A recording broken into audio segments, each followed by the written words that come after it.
बिहार, जम्मू कश्मीर, गोवा और मेघालय के राज्यपाल रहे सत्यपाल मलिक यूं तो पद पर रहते हुए ही केंद्र सरकार पर हमलावर हो चुके थे, लेकिन अब रिटायरमेंट के बाद उन्होंने सीधे प्रधानमंत्री नरेंद्र मोदी को निशाने पर ले लिया है।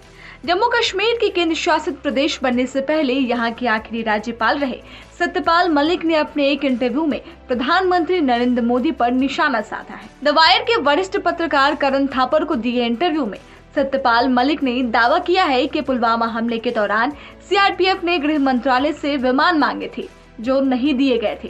उनका कहना है कि प्रधानमंत्री नरेंद्र मोदी को जब बताया कि यह हमारी गलती से हुआ है तो उन्होंने कहा कि तुम चुप रहो। इंटरव्यू के दौरान सत्यपाल मलिक ने कहा कि सीआरपीएफ ने उनके लोगों को लाने जाने के लिए एयरक्राफ्ट मांगा था क्योंकि इतना बड़ा काफिला कभी रोड से नहीं जाता।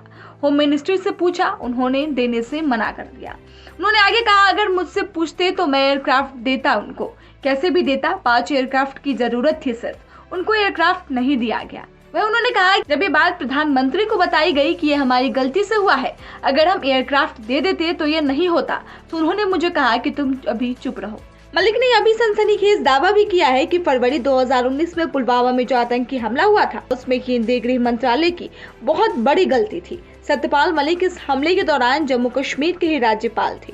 इस घटना में सीआरपीएफ के 40 जवान शहीद हो गए थे। पूर्व राज्यपाल का आरोप है कि पुलवामा हमला खासकर सीआरपीएफ और गृह मंत्रालय की अक्षमता और लापरवाही का नतीजा था। ध्यान रहे कि पुलवामा हमले के वक्त राजनाथ सिंह केंद्र सरकार के गृह मंत्री थे। मलिक ने दावा किया कि सीआरपीएफ ने अपने जवानों के लिए विमान मांगा था, लेकिन गृह मंत्रालय ने देने से इनकार कर दिया। इसके बाद सीआरपीएफ ने जिस सड़क से जवानों को भेजा, पहले वहां के अच्छे से पड़ताल नहीं की थी। वहीं जम्मू कश्मीर के तत्कालीन राज्यपाल सत्यपाल मलिक का दावा है कि पुलवामा हमले के तुरंत बाद प्रधानमंत्री मोदी ने उनसे फोन पर बात की थी। इस हमले पर किसी से ज्यादा नहीं बोलने की हिदायत दी थी। द वायर को दिए इंटरव्यू में मलिक ने यह भी कहा कि उन्होंने राष्ट्रीय सुरक्षा सलाहकार अजित डोभाल ने भी उनसे पुलवामा हमले पर चुपचाप रहने को कहा था। मलिक का आरोप है कि इसका मकसद चुनाव में सरकार और बीजेपी को फायदा पहुंचाने के लिए पुलवामा हमले का सारा ठिकरा पाकिस्तान को फोड़ना था। मुझे बाद में यह एहसास हुआ, उन्होंने कहा कि पाकिस्तान में 300 किलो RDX लेकर गाड़ी जम्मू कश्मीर के गांव में 10-15 दिन घूमती रही और किसी को पता ही नहीं चला। यह खुफिया विभाग की बड़ी नाकामयाबी है। वहीं इतना ही नहीं, मलिक का दावा है कि पीएम मोदी को कश्मीर के बारे में कुछ भी नहीं पता है। उन्होंने कहा कि प्रधानमंत्री कश्मीर को लेकर गफलत में है और उन्हें कश्मीर के बारे में कोई ज्ञान नहीं है। मलिक ने कहा कि जम्मू कश्मीर से राज्य का दर्जा छीनकर उन्हें केंद्र शासित प्रदेश बना देना गलत है और उसे तुरंत राज्य का दर्जा लौटाना चाहिए। पीएम मस्त है, बाकी भाड़ में जाए।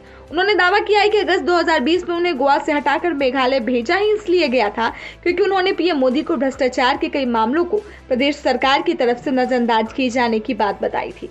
मलिक का दावा है कि पीएम के इर्द गिर्द के लोग ही भ्रष्टाचार में लिप्त हैं और वॉक से प्रधानमंत्री कार्यालय पीएमओ का नाम लेकर करप्शन करते हैं। उन्होंने कहा कि मैं सेफली कह रहा हूं कि प्राइम मिनिस्टर को करप्शन से बहुत नफरत नहीं है। वहीं सत्यपाल मलिक के इन आरोपों के बाद सोशल मीडिया पर विपक्षी दलों के साथ कई अन्य लोग भी सवाल खड़े कर रहे हैं, इस इंटरव्यू की क्लिप ट्वीट कर रहे हैं। वहीं सत्यपाल मलिक के इस बयान पर अब क्या कुछ कहना चाहेंगे, हमें कमेंट कर जरूर बताइएगा। देश और दुनिया की तमाम खबरों के लिए आप देखते रहिए जनहित टाइम्स।